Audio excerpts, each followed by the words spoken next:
স্বাগতম জনাইছো সকলোকে আমাৰ ইউটিউব চেনেল মাশা টক্সলৈ। আজিৰ ভিডিঅ'ত আমি আলোচনা কৰিম কেনেকৈ মাইক্ৰ'ছফ্ট এক্সেলৰ চেলসমূহত পিকচাৰসমূহক অতি সহজতে ফিটিং কৰিব পৰা যায় VBA কোড ইউজ কৰি।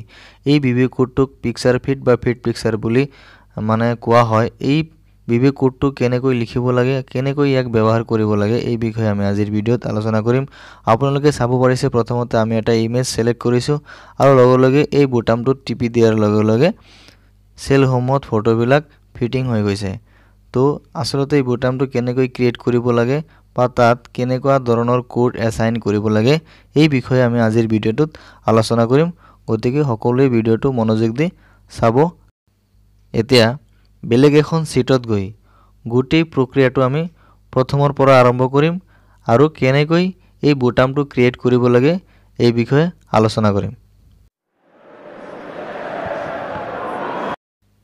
এতিয়া আমি এখন বুটাম ক্ৰিয়েট কৰিম। তাৰ কাৰণে আমি যাব লাগিব ইনচাৰ্ট টেবত। ইয়াৰ পৰা শেপছত গৈ যিকোনো এখন শেপছ বাছনি কৰি ল'ব লাগিব।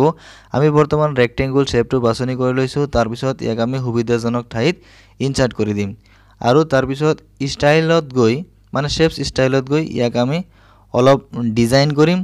তাৰ পিছত ইয়াৰ ওপৰত ৰাইট ক্লিক কৰি এডিট টেক্সটত গৈ ইয়াত আমি টেক্সট এড কৰিম। আপুনি যিকোনো টেক্সট এড কৰি ল'ব পাৰে। মই এড কৰিছো ফিট মাই পিকচাৰ বুলি। এইখিনি হৈ যোৱাৰ পিছত এই শেপটোক আপুনি আকৌ সিলেক্ট কৰক, ৰাইট ক্লিক কৰি আপুনি যাওক এছাইন মেক্ৰত। এছাইন মেক্ৰত ক্লিক কৰাৰ লগে এনেকুৱা এটা পপআপ উইন্ডো খোল খাব। যেনেকৈ আছে তেনেকৈ ৰাখি নিউ অপশ্যনত ক্লিক কৰি দিয়ক আৰু তাৰ পিছত মাইক্ৰ'ছফ্ট ভিজুৱেল বেছিক পৃষ্ঠাটো খোল খাব আৰু ইয়াতে আমি আমাৰ প্ৰয়োজনীয় কোডখিনি লিখিব লাগিব। On error go to not placed, অৰ্থাৎ যদি কোনো ধৰণৰ এৰৰ হয় তেতিয়া পিকচাৰটো ফিটিং নহ'ব আৰু তাৰ পৰিৱৰ্তে এক্সেলে আমাক এটা মেছেজ দিব আৰু মেছেজটো মই পিছত লিখি দিম কেনেকুৱা মেছেজ। এতিয়া আমি দুটা ভেৰিয়েবল ডিক্লেয়াৰ কৰিম। ডিম xpic as single, ডিম yws as single। এতিয়া আমি xpic ভেৰিয়েবলটো ডিফাইন কৰিব লাগিব। গতিকে আমি লিখিম with selection xpic is equal dot with slash dot height, অৰ্থাৎ xpicৰ ভ্যালুটো হৈছে with আৰু হাইটৰ ৰেশিও। তাৰ পিছত আমি দিব লাগিব end with। এতিয়া আমি আমাৰ দ্বিতীয় ভেৰিয়েবলটো ডিফাইন কৰিম।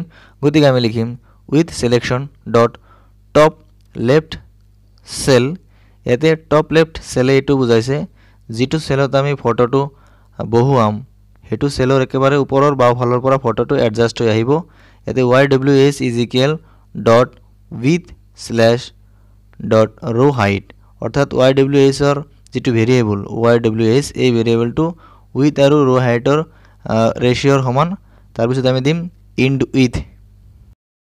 এতিয়া আমি ভেৰিয়েবল দুটাৰ কাৰণে কেস নিৰ্ধাৰণ কৰিব লাগিব। select case xpic slash yws, ইয়াতে আমাৰ কেসটো হ'ব কেস is greater than 1, অৰ্থাৎ আমাৰ যেটো ইমেজ হ'ব ইমেজটো সদায় সেলতকৈ সৰু থাকিব, অৰ্থাৎ সেলটোৰ ভিতৰতে যাতে ইমেজটো ফিটিং হৈ থাকে। তাৰ পিছত আমি দিব লাগিব with selection dot width is equal dot top left cell dot width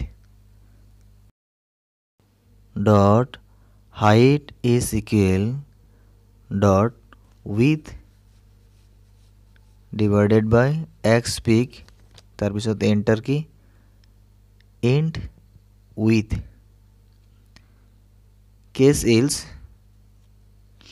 with selection dot height is equal dot top left cell dot row height dot width is equal dot height into xpic end with end select। with selection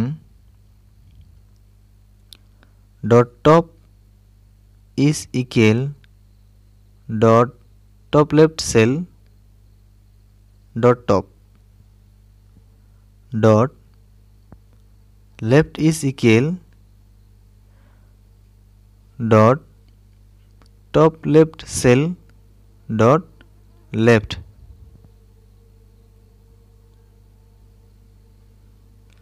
End with exit sub. এতিয়া আমি আমাৰ ইৰৰ মেছেজটো set কৰিম। তাৰ কাৰণে not placed আগতে যেটো লিখা হৈছিল এইখিনি কপি কৰি আনি তলত পেস্ট কৰি ল'ব লাগিব আৰু পেস্ট কৰাৰ পিছত এতে আমি দিম কলন এন্টাৰ কি প্ৰেছ কৰি আমি এখন মেছেজ টাইপ কৰিম। মেছেজ বক্স লিখি ডাবল কোট দিব লাগিব। ডাবল কোট দি যিখিনি মেছেজ আমি সেট কৰিম সেই মেছেজটো ইয়াতে আমি টাইপ কৰিব লাগিব। আমাৰ মেছেজটো হ'ল select an image first then click on fit my picture তাৰ পিছত ডাবল কোটটো হেক কৰিব লাগিব। এইখিনি হৈছে আমাৰ মেছেজ। তাৰ পিছত হ'ব বিবি ইনফৰমেশন কমা ডাবল কোটৰ ভিতৰত আমি এটা টাইটেল দিম আৰু আমাৰ টাইটেলটো হ'ব please try again dot dot dot और ডাবল কোট ক্লোজ কৰি দিলো। এটা মেছেজটো টাইপ হৈ গৈছে। এতিয়া এটো আমি কম্পাইল কৰি চাম। তাৰ আগতে আমি যাব লাগিব ডিবাগত। ইয়াৰ পৰা আমি কম্পাইল বিবিএ প্ৰজেক্ট এতে অলপ এৰৰ দেখাইছে। ভুল হৈছে। এতে উইথ সিলেকশনত উইথ আৰু সিলেকশনৰ মাজত এটা স্পেস হ'ব। এটো পাহৰি যোৱা হৈছিল। এতে আমি কম্পাইল কৰি চাও কোনো ধৰণৰ এৰৰ মেছেজ দেখুৱা নাই। গতিকে এতে আমি যদি বুটামটোত ক্লিক কৰি দিও আমি মেছেজটো পাম। সিলেক্ট মেছেজটো আহিছে ক্লোজ কৰি দিছো। এটা ইনসাৰ্ট ট্যাবত গৈ আমি কেটামান পিকচাৰ কপি কৰি আনি লম আমাৰ স্প্ৰেডশীটটো লৈ। ইয়াৰ পৰা ইমেজ এটা সিলেক্ট কৰি সেল এখনত ৰাখি ফিট মাই পিকচাৰত ক্লিক কৰাৰ লগে লগে ইমেজটো টপ লেফট সেলৰ পৰা এডজাস্ট হৈ যাব।